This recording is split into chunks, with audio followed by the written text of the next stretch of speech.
जय हिंद दोस्तों, मैं मिथिलेश साहू स्वागत करता हूं आपका हमारे यूट्यूब चैनल एनसीसी वे पर। दोस्तों, आज के इस क्लास में हम लोग मैप रीडिंग, मानचित्र अध्ययन, इस टॉपिक से जितने महत्वपूर्ण क्वेश्चन आंसर आपके एग्जाम एनसीसी ए सर्टिफिकेट का एग्जाम हो या एनसीसी बी सर्टिफिकेट या एनसीसी सी सर्टिफिकेट का, किसी भी एग्जाम में जो मोस्ट इंपॉर्टेंट क्वेश्चन आंसर्स पूछे जाते हैं इस टॉपिक से, तो उन सभी क्वेश्चंस को आज के इस क्लास में डिस्कशन करेंगे। तो वो सभी इंपॉर्टेंट क्वेश्चन आंसर को आज के इस क्लास में कवर करेंगे और ये इस क्लास का पार्ट 1 रहेगा और जो भी क्वेश्चन छूटेगा वो पार्ट 2 में मैं आप लोगों के लिए लेके आऊँगा। तो एकदम ध्यान से, वेरी इंपॉर्टेंट टॉपिक है मैप रीडिंग, मानचित्र अध्ययन। ये आपका एनसीसी हैंडबुक में भी मिलेगा और मैंने इस टॉपिक से रिलेटेड प्रीवियस क्लासेस भी अपलोड किया है। तो वो क्लासेस अगर आप लोग ज्वाइन नहीं किए हैं, अगर आप लोग उस क्लास को नहीं देखे हैं, तो इस वीडियो के डिस्क्रिप्शन बॉक्स में उस क्लास का प्लेलिस्ट लिंक डालूंगा।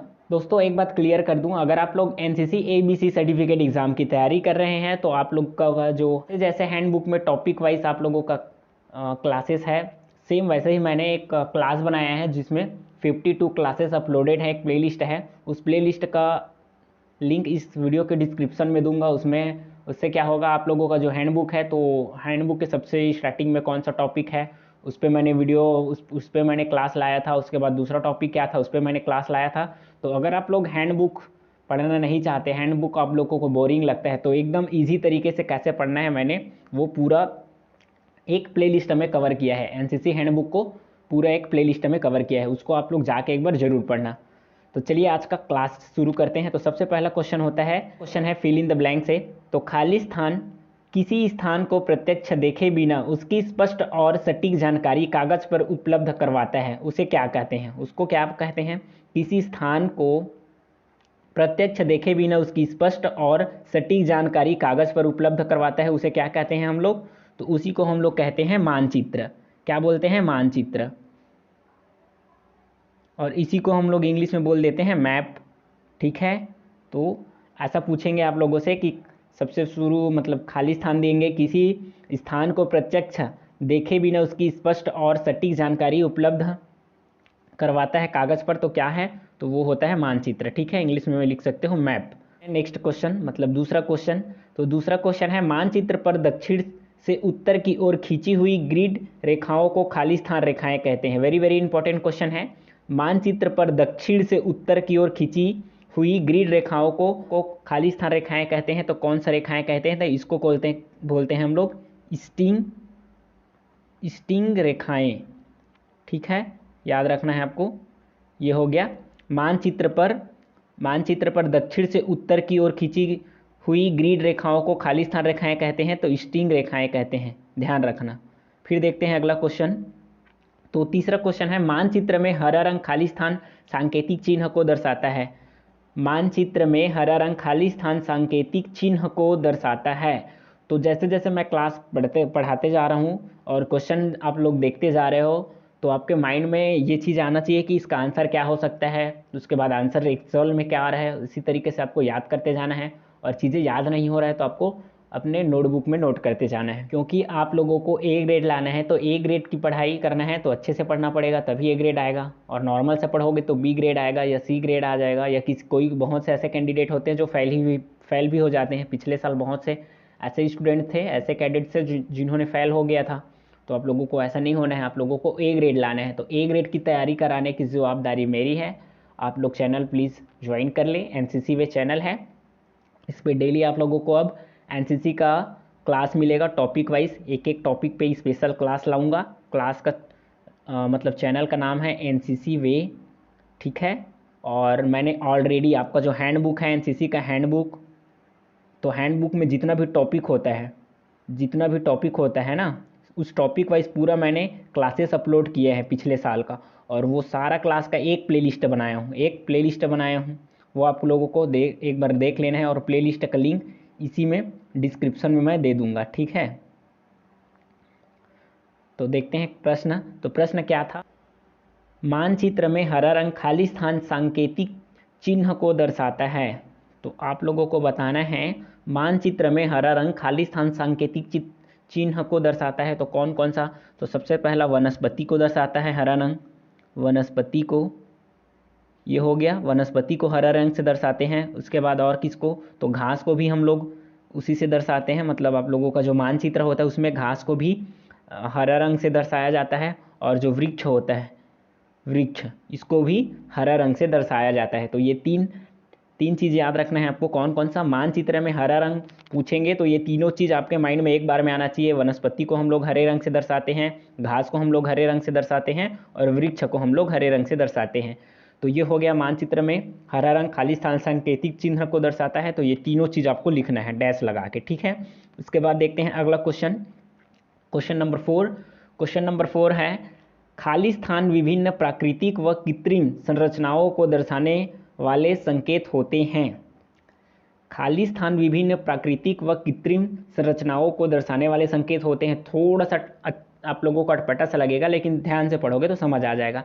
यहाँ पे पूछा गया है विभिन्न प्राकृतिक व कृत्रिम संरचनाओं को दर्शाने वाले संकेत होते हैं। बस इतना को पढ़ो। अगर फिल इन द ब्लैंक को आप लोग छोड़ देते हो, इतना को अगर छोड़ देते हो, नेग्लेक्ट करते हो, तो विभिन्न प्राकृतिक व कृत्रिम संरचनाओं को दर्शाने वाले संकेत होते हैं। तो आप लोग पता होगा, आप लोग पढ़े होंगे ध्यान से, तो आप लोगों को याद होगा। उसको बोलते हैं हम लोग पारंपरिक संकेत। क्या बोलते हैं? पारंपरिक संकेत। इतना याद आ गया। अब इसको इसमें लगा सकते हो कि पारंपरिक संकेत विभिन्न प्राकृतिक व कृत्रिम संरचनाओं को दर्शाने वाले संकेत होते हैं। ये हो गया पढ़ने का तरीका। तो मैं थोड़ा सा अच्छे से पढ़ाऊंगा आप लोगों को, आने वाले समय में बहुत अच्छे से पढ़ाऊंगा। इसीलिए बोल रहा हूँ, चैनल पे पहली बार है तो चैनल को सब्सक्राइब कर लेना। अगर आप लोगों को ए ग्रेड लाना है तो तैयारी भी अच्छे से करनी पड़ेगी, ठीक है। अब इसी को क्या बोलते हैं इंग्लिश में? तो इसी को हम लोग बोल देते हैं इंग्लिश में कन्वेंशनल साइन। कन्वेंशनल साइन से शायद आप लोगों को याद हो गया होगा, मतलब याद आ गया होगा। यहाँ पे आप लोग सीधा लिख सकते हो कन्वेंशनल साइंस विभिन्न प्राकृतिक व कृत्रिम संरचनाओं को दर्शाने वाले संकेत होते हैं। यहाँ से याद हो गया। अगर इंग्लिश नाम याद नहीं होता तो आप लोग पारंपरिक संकेत लिख सकते हो। उसके बाद देखते हैं अगला क्वेश्चन, क्वेश्चन नंबर 5। तो कार्डिनल पॉइंट के नाम लिखो। वेरी वेरी इंटरेस्टिंग क्वेश्चन है। प्रश्न पूछा गया है यहाँ पे कार्डिनल पॉइंट के नाम लिखो। प्रश्न पूछा गया कार्डिनल पॉइंट के नाम लिखो। तो आप लोग को सबसे पहले समझना है कि कार्डिनल पॉइंट होता क्या है। तो कार्डिनल पॉइंट आप लोगों का हो जाता है जो दिशा होता है, चार दिशा, चार प्रकार का जो दिशा होता है उसी को बोल दिया जाता है आप लोगों का कार्डिनल पॉइंट एनसीसी में। तो खाली स्थान प्रकार के होते हैं कार्डिनल पॉइंट, ये पूछ देंगे तो सिर्फ आप लोगों को लिखना है चार प्रकार के। और कौन कौन से होते हैं या फिर कार्डिनल पॉइंट किसे कहते हैं बोलेंगे तो आप लोगों का जो चार दिशा होता है उसी को कार्डिनल पॉइंट कहते हैं। तो कौन कौन सा हो गया? तो आप लोगों का सबसे पहले हो जाता है उत्तर, फिर हो जाता है दक्षिण, फिर पूर्व, फिर पश्चिम। ये हो गया। तो कार्डिनल पॉइंट के नाम लिखो बोलेंगे तो आप लोगों को चार दिशा जो होता है उसी का नाम लिखना है। या फिर कार्डिनल पॉइंट किसे कहते हैं बोलेंगे तो जो चार दिशा होता है उसी को कार्डिनल पॉइंट बोलते हैं, ये बताना है। या कार्डिनल पॉइंट कितने प्रकार के होते हैं बोलेंगे तो आप लोगों को चार प्रकार का बता देना है, ठीक है। उसके बाद देखते हैं अगला क्वेश्चन, क्वेश्चन नंबर 6। यह सांकेतिक चिन्ह किसे दर्शाता है? वेरी वेरी इंटरेस्टिंग क्वेश्चन है। आप लोगों का कन्वेंशनल साइन इसी से याद होगा। और आप लोग हैंड बुक पढ़ते होंगे, एक जगह दिया हुआ है जितना भी कन्वेंशनल साइन है जो आर्मी के अंदर यूज़ होता है, आपके एनसीसी के अंदर यूज़ होता है, मानचित्र में यूज़ होता है, वो सारा कन्वेंशनल साइन उसमें दिया हुआ है। आप लोगों को एक बार अच्छे से उसको पढ़ लेना है। और मैं आने वाले समय में उस पर एक स्पेशल कन्वेंशनल साइन पे ही एक बड़ा क्लास लाऊंगा जिसमें सभी कन्वेंशनल साइन को याद कराऊंगा, कैसे याद करना है ये भी बताऊंगा, और कौन सा कन्वेंशनल साइन किसका सांकेतिक चिन्ह है ये भी बताऊंगा, ठीक है। तो ये जो यहाँ पे दिया हुआ है यह किसका सांकेतिक चिन्ह है, मतलब यह सांकेतिक चिन्ह किसे दर्शाता है पूछा है। तो आप लोगों को बता देना है, ये हो जाता है आपका मंदिर का, ये मंदिर का हो जाता है, ठीक है। आप लोग इसको टेम्पल भी बोल सकते हो इंग्लिश में, ठीक। अब देखते हैं नेक्स्ट क्वेश्चन, क्वेश्चन नंबर 7। तो नाइट मार्च चार्ट में पहुंचने का स्थान चार्ट में खाली स्थान लिखा जाता है। प्रश्न पूछा गया है नाइट मार्च चार्ट में पहुंचने का स्थान चार्ट में।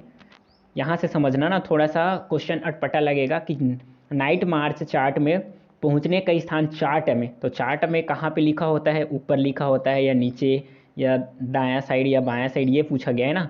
तो नाइट मार्च चार्ट में पहुंचने का स्थान चार्ट में ऊपर लिखा होता है, ठीक है। सबसे जो ऊपर होता है ना चार्ट का, वहीं पे लिखा होता है पहुंचने का स्थान, ठीक है। फिर देखते हैं अगला क्वेश्चन, क्वेश्चन नंबर 8। मानचित्र में पीला रंग खाली स्थान सांकेतिक चिन्ह को दर्शाता है। प्रश्न पूछा गया है मानचित्र में पीला रंग, येलो कलर, कौन से सांकेतिक चिन्ह को दर्शाता है? तो येलो कलर आप लोगों का हो जाता है कृषि योग्य भूमि। येलो कलर कौन सा हो जाता है आप लोगों का? कृषि योग्य भूमि। ठीक, याद रखना, येलो कलर देखोगे तो चुपके से आपको लिख देना है कृषि योग्य भूमि। आप लोगों का येलो कलर जो होता है वो कृषि योग्य भूमि को दर्शाता है मानचित्र में, आप लोगों को भूलना नहीं है। ठीक है, फिर देखते हैं नेक्स्ट क्वेश्चन। तो नेक्स्ट क्वेश्चन है 9वां, मानचित्र में उत्तर के प्रकार लिखो। ये वेरी इंटरेस्टिंग क्वेश्चन है। पिछले मैंने बताया था कार्डिनल पॉइंट, तो कार्डिनल पॉइंट 4 प्रकार के होते हैं। किसको किसको बोलते हैं? तो आप लोगों का जो 4 दिशा होता है उसी को कार्डिनल पॉइंट बोला जाता है। और यहाँ पे प्रश्न ये पूछा गया है मानचित्र में उत्तर के प्रकार लिखो। तो मैंने प्रीवियस क्लासेस में बहुत अच्छे से पढ़ाया है मानचित्र में उत्तर के प्रकार। या फिर इसी को प्रश्न ये भी पूछ सकते हैं ना, एक ही प्रश्न को कैसे पूछ सकते हैं ये भी समझना है आपको। मानचित्र में खाली स्थान उत्तर होते हैं, या फिर मानचित्र में उत्तर के प्रकार खाली स्थान होते हैं तो कितने प्रकार के होते हैं? तो सबसे पहले आप लोगों को बता देना है 3 प्रकार का। मानचित्र में उत्तर के कितने प्रकार? तो 3 प्रकार। कौन कौन सा? तो सबसे पहला होता है, मैंने बताया था, वास्तविक उत्तर। वास्तविक उत्तर सबसे पहला क्या? वास्तविक उत्तर। उसके बाद दूसरे नंबर पे हो जाता है आपका चुंबकीय उत्तर।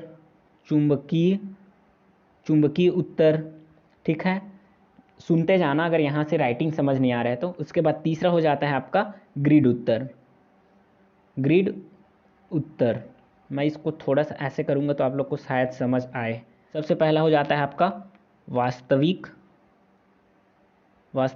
उत्तर। उसके बाद दूसरा हो जाता है आपका चुंबकीय उत्तर। उसके बाद तीसरा हो जाता है आपका ग्रिड उत्तर। ठीक है, अब प्रश्न कैसे पूछेगा ये भी समझ लो ना। मानचित्र में उत्तर के प्रकार लिखो, ये बोलेंगे तो आप लोगों को ये 3 लिखना है। ठीक है, मानचित्र में उत्तर के प्रकार कितने होते हैं या फिर खाली स्थान प्रकार के होते हैं? तो 3 प्रकार के होते हैं, सिर्फ ये लिखना है। ठीक है, अब इंग्लिश में क्या बोलते हैं? सबसे पहला क्या हो जाता है इंग्लिश में बोलोगे तो ट्रू नॉर्थ। उसके बाद दूसरा हो जाता है आप लोगों का मैग्नेटिक नॉर्थ। उसके बाद तीसरा हो जाता है आप लोगों का ग्रिड नॉर्थ। ये हो गया मानचित्र में उत्तर के प्रकार। हिंदी में भी जान लिए आप लोग, इंग्लिश में भी जान लिए कितने प्रकार के होते हैं, नाम भी जान लिए। अब देखते हैं अगला क्वेश्चन, याद करते जाना है। अगर याद नहीं होता तो आप लोगों को क्लास 2 बार देखना है। और आप लोगों से एक छोटा सा रिक्वेस्ट है, अगर आप लोगों को क्लास पसंद आ रहा है तो प्लीज़ क्लास को लाइक कीजिएगा, अपने साथियों के साथ शेयर कीजिएगा। उसके बाद देखते हैं नेक्स्ट क्वेश्चन नंबर 10, वायुसेना सामान्यतः खाली स्थान मानचित्र प्रयोग करती है। अब अगर आप लोग आर्मी विंग से एनसीसी कर रहे हो तो आपके माइंड में एक प्रश्न ये आता होगा कि हम लोग का जो आर्मी में जो यूज़ होता है, आर्मी में जो मानचित्र यूज़ होता है, क्या वही वायुसेना में भी यूज़ होता है? तो यही डाउट यहाँ पे आप लोगों का क्लियर भी होगा, और इसको कभी नहीं भूलना है आपको। ठीक है, ये सोचना अभी जो मैंने बताया कि क्या आर्मी में जो मानचित्र यूज़ होता है वो वायुसेना में भी यूज़ होता है, पहले ये क्वेश्चन अपने माइंड में लाना है। उसके बाद आंसर अभी मैं बता रहा हूँ ये भी अपने माइंड में बसा के रखना है। सामान्यतः कौन से मानचित्र का प्रयोग किया जाता है? तो मिलियन मानचित्र का नाम क्या है? तो मिलियन मानचित्र, मिलियन ऐसे लिखना, मिलियन मानचित्र, ये हो गया मिलियन मानचित्र। तो वायुसेना में सामान्यतः मिलियन मानचित्र का प्रयोग होता है या फिर प्रयोग करती है। ठीक है, फिर देखते हैं 11वां क्वेश्चन क्या है? तो 11वां क्वेश्चन है, यह सांकेतिक चिन्ह किसे दर्शाता है? यहाँ पे देखो फिर से कन्वेंशनल साइन दिया गया है यहाँ पे। तो यह सांकेतिक चिन्ह किसे दर्शाता है प्रश्न पूछा गया है, तो आप लोगों को बता देना है। ये हो जाता है आपका मस्जिद, ऐसे लिखना मस्जिद, ये लिखा आता है। ठीक है, मस्जिद। अब देखते हैं नेक्स्ट क्वेश्चन। तो नेक्स्ट क्वेश्चन है, कब्र का बड़ा पत्थर खाली स्थान दिशा को संकेत करता है। ये आप लोगों का जो परेड होता है, परेड के दौरान जो क्लासेस चलती है उसमें आप लोगों का पीआई स्टाफ भी यही पूछ दिया जाता है कि कब्र का बड़ा पत्थर खाली स्थान दिशा को संकेत करता है। तो उत्तर दिशा को संकेत करता है, आप लोग पढ़े होंगे या फिर आप लोगों के एनओस बताए होंगे, आप लोगों के पीआई स्टाफ या फिर आप लोगों के सीनियर्स बताए होंगे। तो यहाँ पे कब्र का बड़ा पत्थर खाली स्थान दिशा को संकेत करता है, तो उत्तर दिशा को संकेत करता है। फिर देखते हैं 13वां क्वेश्चन, मानचित्र में नीला रंग खाली स्थान संकेत सांकेतिक चिन्ह को दर्शाता है। मानचित्र में नीला रंग खाली स्थान सांकेतिक चिन्ह को दर्शाता है। अब यहाँ पे फिर से नीला रंग बोला है, ठीक है। पिछला जो था येलो कलर था, अब यहाँ पे पूछा गया है नीला रंग। तो नीला रंग किसको दर्शाता है? तो ये हो जाता है आपका जलीय आकृति को, क्या हो जाता है? जल आकृतियाँ। ये हो गया। चुंबकीय अंतर किसके किसके बीच अंतर होता है, या ऐसे बोल सकते हो चुंबकीय अंतर खाली स्थान और खाली स्थान के बीच का अंतर होता है। इस प्रकार का ये क्वेश्चन बन सकते हैं। तो आप लोगों को क्या बताना है, आप लोगों को क्या समझना है, यहाँ से समझो थोड़ा सा। यहाँ पे प्रश्न पूछा गया चुंबकीय अंतर, इतना हो गया। चुंबकीय अंतर किसके और किसके बीच का अंतर होता है। अब समझ आ गया क्वेश्चन क्या बोल रहा है। चुंबकीय अंतर जो होता है वो किसके और किसके बीच का अंतर होता है। सिंपल सी बात है, ये प्रश्न पूछा गया है ना यहाँ पे। तो चुंबकीय अंतर खाली स्थान और खाली स्थान के बीच का अंतर होता है। यहाँ पे के लिख देता हूँ चलो, और आप लोगों के समझने के लिए। तो चुंबकीय अंतर किसके किसके बीच का अंतर होता है। तो वास्तविक उत्तर का सबसे पहला वास्तविक उत्तर और आपका जो चुंबकीय उत्तर होता है, चुंबकीय उत्तर, ये दोनों के बीच का अंतर को क्या बोलते हैं हम लोग? चुंबकीय अंतर। अब समझ में आ गया आप लोगों को। तो चुंबकीय अंतर वास्तविक उत्तर और चुंबकीय उत्तर के बीच का अंतर होता है। क्वेश्चन समझ आया? बहुत ही इंपॉर्टेंट क्वेश्चन है। थोड़ा सा टफ लगा होगा आप लोगों को, लेकिन बार बार पढ़ोगे चीज़ें तो अच्छे से समझ आ जाएगा। फिर देखते हैं अगला क्वेश्चन नंबर 15। तो ये है, यह सांकेतिक चिन्ह खाली स्थान को दर्शाता है या फिर यह सांकेतिक दर्शाता है। तो ये किसको दर्शाता है? तो ये हो जाता है आपका ईदगाह। किसको दर्शाता है ये? ईदगाह बोलते हैं, ठीक है। इसको ऐसा लिखना, ये ईदगाह, ये लिखाता है ईदगाह। तो ये हो जाता है इसका कन्वेंशनल साइन, सांकेतिक चिन्ह ईदगाह का। आपको ध्यान रखना है, ये बार बार पूछा गया है एग्जाम में। उसके बाद देखते हैं नेक्स्ट क्वेश्चन है, कंपास के क्या उपयोग हैं, या कंपास के क्या क्या उपयोग हैं। कंपास के उपयोग लिखिए, ऐसा पूछ दिया जाएगा आप लोगों से। डिस्क्रिप्टिव टाइप क्वेश्चंस में 2 नंबर के या 3 नंबर के या 5 नंबर के में भी पूछ दिया जाएगा आप लोगों से। तो आप लोगों को 4 तरीके से लिखना है। कौन कौन सा कंपास के उपयोग क्या क्या है बोलेंगे। तो सबसे पहले आप लोगों को बता देना है, पहला हो जाता है उत्तर दिशा का पता लगाते हैं हम लोग कंपास के माध्यम से, उत्तर दिशा का पता लगाना। उसके बाद लिख सकते हो चुंबकीय प्रभाव मापना। दूसरा क्या लिखोगे? चुंबकीय प्रभाव मापना। उसके बाद तीसरा लिखोगे मानचित्र सेट करना। तो कंपास की मदद से हम लोग मानचित्र भी सेट करते हैं। उसके बाद चौथा लिखोगे, यहाँ पे 4 नंबर लिखना भूल गया हूँ। तो चौथा लिखोगे आप लोग रात्रि मार्च में मदद करना। चौथा क्या लिखोगे? रात्रि मार्च में मदद करना, ठीक है। तो ये हो गया 16 नंबर का क्वेश्चन। फिर देखते हैं अगला प्रश्न पूछा गया है, पेड़ों की लंबी टहनियाँ खाली स्थान दिशा की ओर संकेत करती हैं। तो ये हो जाता है आपका दक्षिण दिशा, ठीक है। ध्यान रखना, पेड़ों की लंबी टहनियाँ दक्षिण दिशा की ओर संकेत करती हैं। एक बार में ये चीज़ें याद हो जाना चाहिए आप लोगों को। अगर आप लोगों को A ग्रेड लाना है तो चीज़ें एक बार में समझ नहीं होता, तो बार बार पढ़ना है। पढ़ना तो पड़ेगा, A ग्रेड लाना है तो पढ़ना तो पड़ेगा, ठीक है। फिर देखते हैं नेक्स्ट क्वेश्चन नंबर 18। मानचित्र में लाल रंग, देखो कौन कौन सा कलर किसको डिनोट करता है। ये चीज़ें क्लियर होते जाना चाहिए आप लोगों के माइंड में। अगर नहीं होता तो आप लोग को एक बार और पढ़ना है क्लास और नोट करना है, उसके बाद कौन सा कलर किसको डिनोट करता है। तो यहाँ पे है मानचित्र में लाल रंग, रेड कलर आ गया, रेड, ठीक है, रेड। तो ये रेड किसको मानचित्र में लाल रंग खाली स्थान सांकेतिक चिन्ह को दर्शाता है।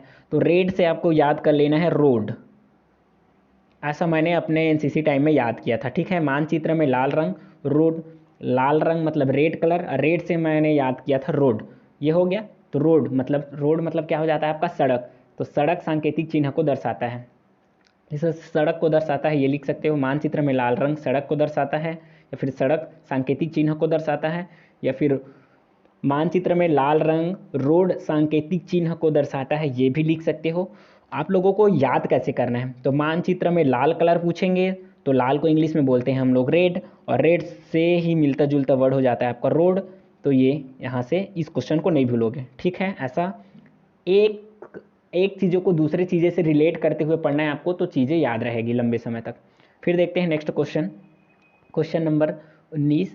मानचित्र पर बेयरिंग खाली स्थान द्वारा मापा जाता है जबकि भूमि पर यह खाली स्थान द्वारा मापा जाता है। ये भी बहुत इंटरेस्टिंग क्वेश्चन है और इसमें शायद आप लोग फंसोगे। अभी नहीं फंसोगे तो मतलब ठीक से पढ़ोगे नहीं तब तो फंसोगे, और अच्छे से पढ़े रहोगे तो नहीं फंसोगे।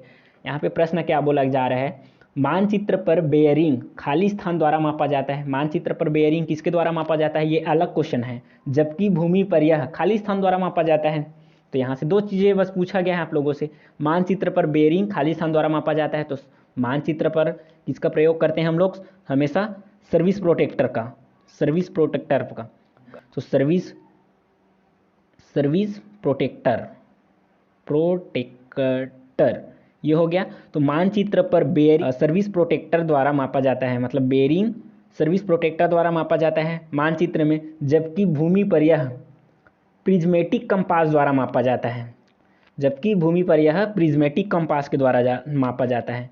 ये याद रखना है आप लोगों को, प्रिज्मेटिक कंपास। अब पढ़ो, अब कैसे समझ आएगा आप लोगों को। तो मानचित्र पर बेयरिंग सर्विस प्रोटेक्टर द्वारा मापा जाता है। ये फिल इन द ब्लैंक्स में एक क्वेश्चन भी पूछ सकते हैं आप लोगों से। आप लोगों को मैं अच्छे से एक्सप्रेस कर पा रहा हूँ कि नहीं, प्लीज़ कमेंट बॉक्स में ज़रूर बताना। अगर आप लोगों को ऐसा लग रहा है कि मैं अच्छे से एक्सप्रेस नहीं कर पा रहा हूँ, तो इसका रीज़न ये हो सकता है कि काफ़ी लंबे समय से मैंने जो आप लोगों का एनसीसी स्पेशल एंट्री आता है, जैसे ही आप लोग एनसीसी का सी सर्टिफिकेट करते हो तो आप लोगों को पता होगा आप लोग सीधा ऑफिसर रैंक में एंट्री पा सकते हो। तो ऑफिसर रैंक में एंट्री पाने का जो प्रोसेस होता है, एनसीसी कंप्लीट होने के बाद ऑफिसर रैंक में एंट्री पाने तक के बीच का जो प्रोसेस होता है, वो मैक्सिमम ऐसे कैडेट्स होते हैं जिनको पता ही नहीं होता। एनसीसी के एग्ज़ाम में ए ग्रेड लेके सर्टिफिकेट लेके बैठे रहते हैं, लेकिन उनको ये नहीं पता होता कि कब एनसीसी का स्पेशल एंट्री आता है, कब उसमें फॉर्म अप्लाई करना रहता है, फॉर्म अप्लाई करने के बाद कौन कौन से प्रोसेस से गुजरना होता है, उसके बाद कैसे करते करते हम लोग एसएसबी इंटरव्यू तक पहुंचते हैं, फिर कैसे उसका सिलेक्शन प्रोसेस होता है। तो ये सारा चीज़ मैंने पिछले कई वीडियो में स्टेप बाय स्टेप, कब फॉर्म भरना है, फॉर्म भरने के बाद कब आप लोगों को शॉर्ट लिस्ट का मेल आता है, मेल आने के बाद क्या करना रहता है, कौन सा ड्रेस कोड कैरी करना रहता है, कौन सा डॉक्यूमेंट कैरी करना रहता है, कैसे एसएसबी सेंटर विजिट करना रहता है, एसएसबी में 5 दिन का प्रोसेस क्या होता है, ये सारा चीज़ डिटेल बताया है। अगर आप लोगों को वो भी प्लेलिस्ट देखना है तो इस वीडियो के डिस्क्रिप्शन बॉक्स में और इस वीडियो के एंड स्क्रीन में मैं वो डाल दूंगा, आप लोगों को एक बार देखना है। और अगर आप लोग एनसीसी कर रहे हो तो आप लोग डेफिनेटली एक बार एनसीसी स्पेशल एंट्री में फॉर्म अप्लाई ज़रूर करना। और फॉर्म अप्लाई कब आता है, कैसे आता है, नोटिफिकेशन, ये सारा चीज़ आप लोगों को कब पता चलेगा, पता तब चलेगा जब आप लोग चैनल को सब्सक्राइब किए रहोगे। ठीक है, पढ़ते हैं अगला क्वेश्चन, शायद ये लास्ट क्वेश्चन है। तो यह सांकेतिक चिन्ह किसे दर्शाता है, तो यह सांकेतिक चिन्ह किसे दर्शाता है, ये कन्वेंशनल साइन। तो इसको बोलते हैं हम लोग मकबरा। क्या बोलते हैं, मकबरा। ठीक है, मकबरा ऐसे लिखना है, मकबरा, बस ये है किसका कन्वेंशनल साइन है, तो ये हो जाता है आपका मकबरा का। फ्रेंड्स, आशा करता हूँ क्लास आप लोगों को पसंद आया तो प्लीज़ वीडियो को लाइक करना, छोटा सा कमेंट करना और अपने फ्रेंड्स तक शेयर करना। मिलते हैं नेक्स्ट क्लास के साथ, तब तक के लिए जय हिंद।